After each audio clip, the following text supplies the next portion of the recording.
Love with God channel daily gospel யோவான் நற்செய்தியிலிருந்து வாசகம். அதிகாரம் 10, இறைவார்த்தைகள் 31 முதல் 42 வரை. அவர் மேல் எரிய யூதர்கள் மீண்டும் கற்களை எடுத்தனர்.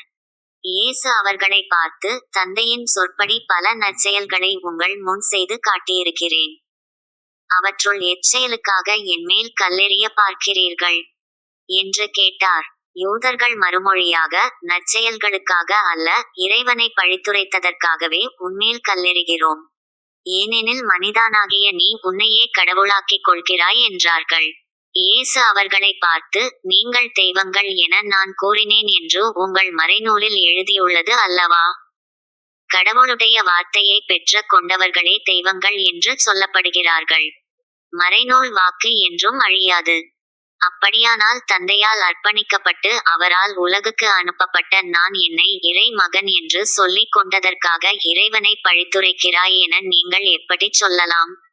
நான் என் தந்தைக்குரிய செயல்களைச் செய்யவில்லை என்றால் நீங்கள் என்னை நம்ப வேண்டாம்.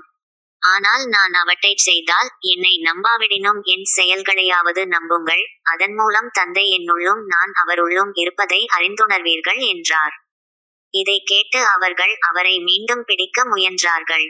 ஆனால் அவர்கள் கையில் அகப்படாமல் அவர் அங்கிருந்து சென்றார்.